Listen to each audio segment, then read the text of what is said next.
त्याग यानी सैक्रिफाइस एक ऐसा धागा है जो दो लोगों को जोड़ भी सकता है और उन्हीं के बीच एक ऐसी गांठ भी बन सकता है जो कभी सुलझ ना पाए।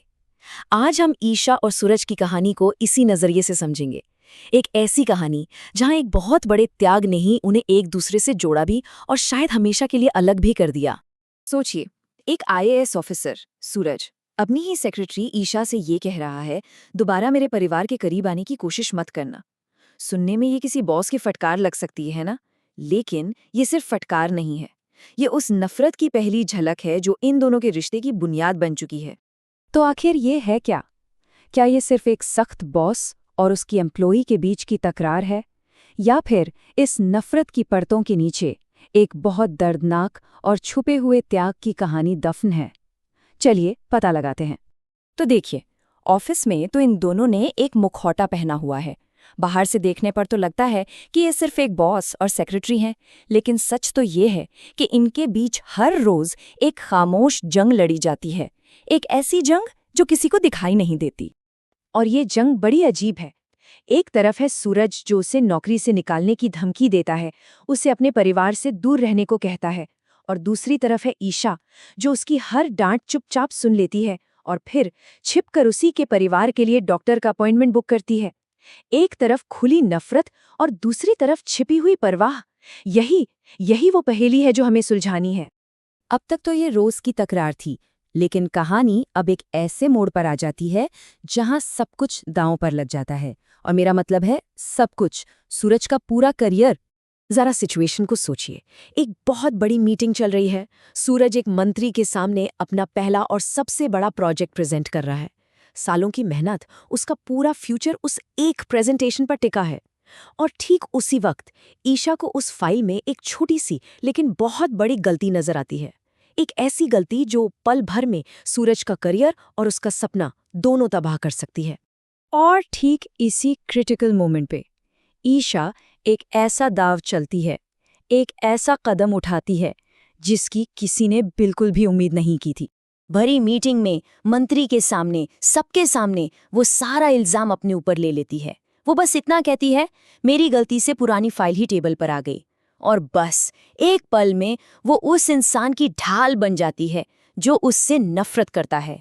समझने वाली बात यह है कि ये कोई मामूली गलती नहीं थी, ये एक सोची समझी चाल थी, एक बलिदान। ईशा ने जानबूझकर सबके सामने खुद को गलत साबित किया, अपना करियर दांव पर लगा दिया, सिर्फ सूरज को बचाने के लिए। पर सवाल ये है कि सूरज को ये बलिदान क्यों नजर नहीं आता? वो ईशा की इस हरकत को क्यों नहीं समझ पाता? इसका जवाब छिपा है उसके अतीत में, एक बहुत ही दर्दनाक गलतफहमी में। और उसकी इस नफरत की वजह एक बहुत छोटी सी बात से सामने आती है। ऑफिस का एक कर्मचारी बस इतना बताता है कि उसकी बहन ने करियर छोड़कर शादी करने का फैसला किया है। और बस इतनी सी बात सूरज के अंदर सालों से दबे गुस्से को एक ज्वालामुखी की तरह भड़का देती है। और वो चिल्लाकर कहता है, नफरत है मुझे ऐसे लोगों से जो शादी, पैसा, ऐशो आराम के चक्कर में अपने करियर को पीछे छोड़ देते हैं।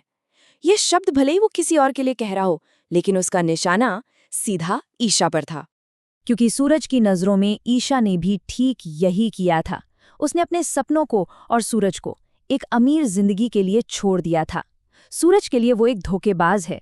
उसे इस बात का जरा भी अंदाजा नहीं है कि इस धोखे के पीछे का सच क्या है। तो चलिए अब पर्दा उठाते हैं उस राज से जैसे सूरज ईशा का स्वार्थ समझता है, पर असल में वो उसकी जिंदगी का सबसे बड़ा त्याग था। और ये है वो सच, कहानी का सबसे दिल दहला देने वाला हिस्सा। असल में सूरज को एक झूठे क्रिमिनल केस में फंसा दिया गया था। उसे बचाने का सिर्फ एक ही रास्ता था, और वो रास्ता था ईशा के पास।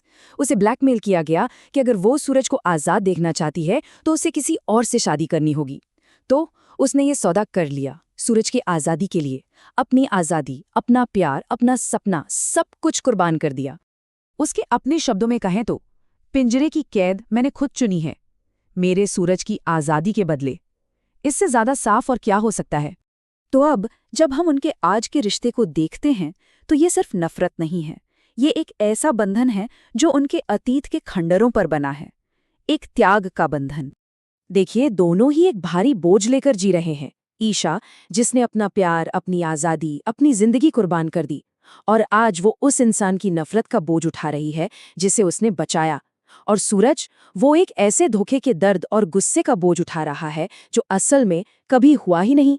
एक सीन में हम देखते हैं कि ईशा का हाथ जल जाता है, वो दर्द में है, लेकिन हाथ का ये छोटा सा जख्म उस अदृश्य, उस गहरे दर्द के सामने कुछ भी नहीं है जो वो सालों से अपने सीने में दबाए हुए है।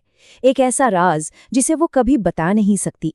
और अंत में सवाल यही उठता है कि जब किसी रिश्ते की बुनियाद ही एक इतने बड़े दर्दनाक राज पर टिकी हो, तो क्या उसमें माफी की कोई उम्मीद बचती है? क्या ऐसे जख्म कभी भर पाते हैं?